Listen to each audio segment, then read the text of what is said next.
இப்ப நம்ம நிலைப்பாடு என்ன? தமிழ்நாட்டில் நாம் ஆள வேண்டும். ஆட்சி அதிகாரம் வந்தால்தான் இதெல்லாம் நம்மால் செய்ய முடியும். காரணம், இப்ப இருக்கின்றவர்கள், அதிகாரத்தில் இருக்கின்றவர்கள், அவர்களுக்கு நன்றாக தெரியும் அதிகாரம் இருக்கிறது, ஆனால் இல்லை.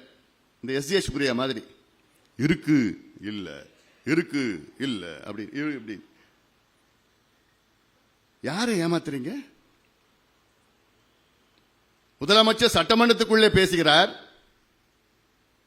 சாதிவாரி கணக்கெடுப்பு சர்வே நடத்துவதற்கு எங்களுக்கு அதிகாரம் கிடையாது, மத்திய அரசுக்கு தான் இருக்கிறது என்று. நானும் மருத்துவர் ஐயாவும் முதலமைச்சர் அவர்களை 4 முறை நேரிலே சந்தித்தோம். 4 முறை இல்லை, நான் 3 முறை, ஐயா 2 முறை, 4 ஆண்டு காலத்தில். எதற்கு? இதற்கு முந்தைய ஆட்சி காலத்திலே வன்னியர்களுக்கு 10.5 விழுக்காடு இடஒதுக்கீடு வழங்கினார்கள். ஆனால் கடைசி நேரத்தில் வழங்கினார்கள். ஒரு மாதத்திற்கு முன்பு வழங்கியிருந்தால் எந்த சட்ட சிக்கலும் வந்திருக்காது, எடப்பாடி பழனிசாமி ஆட்சி காலத்தில். ஆனாலும் வழங்கினார்கள். அதில் பிறகு வந்த திமுக ஆட்சி சரியான முறையிலே நீதிமன்றத்திலே கையாளவில்லை.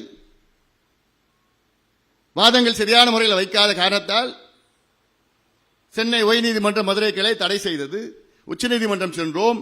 உச்சநீதிமன்றத்திலே நீதிபதிகள் மிக தெளிவாக தீர்ப்பு வழங்கினார்கள். என்ன? தமிழ்நாட்டில் வன்னியர்களுக்கு உள்ஒதுக்கீடு கொடுக்க எந்த தடையும் கிடையாது. அந்த தீர்ப்பிலே 68வது பக்கம் 73வது பக்கத்தில் இருக்கு. தாராளமாக கொடுங்கள், ஆனால் தரவுகளை சேகரித்து நியாயப்படுத்தி கொடுங்கள், அவ்வளவுதான்.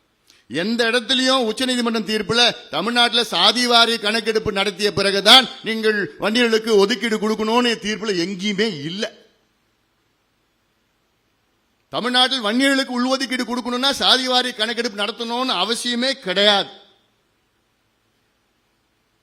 தரவுகள் அரசு கம்ப்யூட்டர்ல உள்ள இருக்கு.